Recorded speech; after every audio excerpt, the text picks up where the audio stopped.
Yo, yo, yo, boom! What's up, y'all? Byron Rogers here.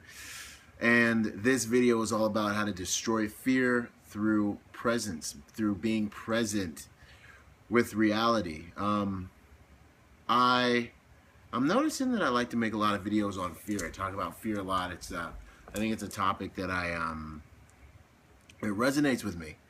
I don't know. I don't think that I have too much of it in a lot of areas of my life now, but I have some experience with it, as we all do, right? Even those of us who think we're not afraid just don't realize it, like me. So, hey, what's going on, Pastor Michaela? Good to see you. So, one of the things that that has helped me deal with fear in life, and I think, and has helped a lot of guys that I've worked with, and that has helped, that got me through some times in the Marine Corps and got me through some times before that, is to be present with your fears, to be with your fears, to really just, I'll tell you like this. I remember when I was young, I used to be scared of the boogeyman. I used to be scared of the dark, and my dad would just spank me and tell me to go back in the room and figure it out, and when I lived with my mom in Washington State, I was scared of the boogeyman, I was scared of the dark, and I was in there all the time, and I was like hiding, and my mom would let me come in her room and sleep with her. Then I go to my dad's house and he'd be like, yo, son, hey, what's up, Omar? Hey, what's going on, Eric? And he'd be like, get back in there, deal with the boogeyman. And I'd be like, no, Dad, no. And then I go back in there. And I just remember one night, I was just like, you know what? Boogeyman, if you're going to come for me, then come for me, man. Because you want to know something? I was like, boogeyman, if you're going to do what you got to do what you got to do. But as far as I'm concerned, I'm going to sleep, man. If you got to eat me, you want to throw down, do what you got to do. I'm going to sleep. And that night changed my life. Because after that, I realized that whether the boogeyman was or wasn't real, he wasn't going to do anything. And what I was actually suffering from was the condition of my thoughts. What I was actually suffering from was the condition. Hey, what's going on, Brian? Good to see you, man. What I was suffering from was the emissions that are being put off by the quality of the thoughts that I was giving my mind to. And it sounds like a simple principle, and I think we all intrinsically know it, but boom, that's what's up. But when you really, really think about it and you assess your fears, false evidence appearing real fear, it doesn't take too long to realize that what you're fearing is probably in your future.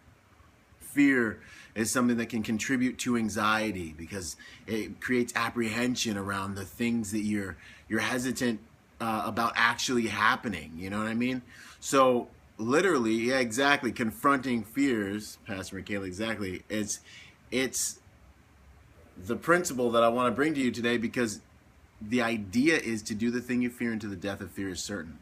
That is the most natural way to deal with fear.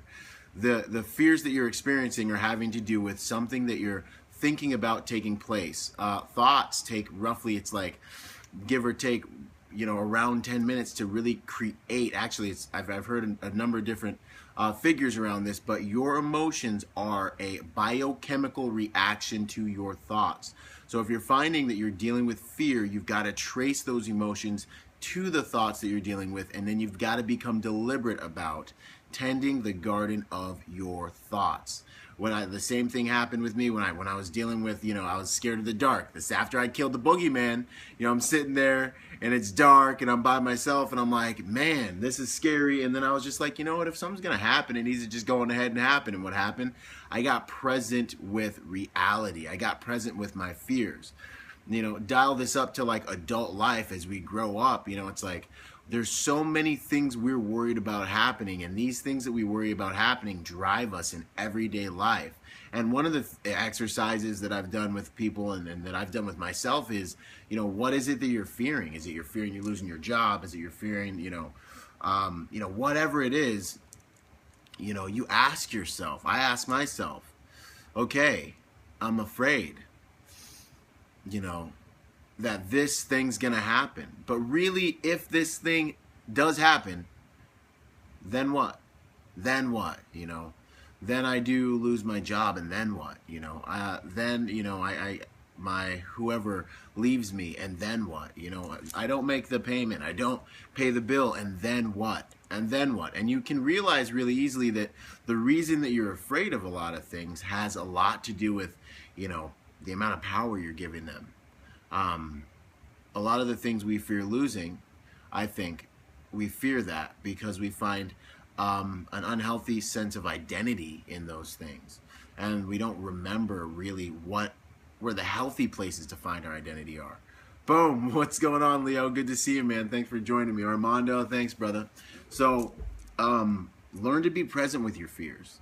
Learn to look at your fear as a target indicator, as something that really just gets your attention. Something that really just is like, hey, I'm feeling this emotion. Now let's follow it. Okay? This could happen. It makes me uncomfortable. It makes me afraid. And then what? You know what I mean? And then think about that. And then what you do with fear, just like you do with any other emotion, you make a conscious decision about how you want to use this emotion. Do I want to use this fear to motivate myself? Do I want to use this fear to really motivate me to step into what it is I fear and to grow and to evolve? Do I want to transmute this fear into motivation, a more valuable, more valuable fuel? You know, do I want to use this fear? Do I want to just destroy this fear? Is this fear realistic? Is it rational? You know, I mean, I walk this line with fear where it's like, on the one hand, I step into the fearless approach to life. And hey, what's going on, Praxis? Good to see you, big bro. And I step into this fearless approach to life where I face my fears head on. But if you really think about it, or if I go deep into myself and I'm honest with myself, I do that because I'm afraid of letting fear have me. I do that because I'm afraid of letting fear live my life for me. I do that because I'm afraid of, not reaching my destiny and giving everything that God's given me, not paying it forward. I do that out of fear.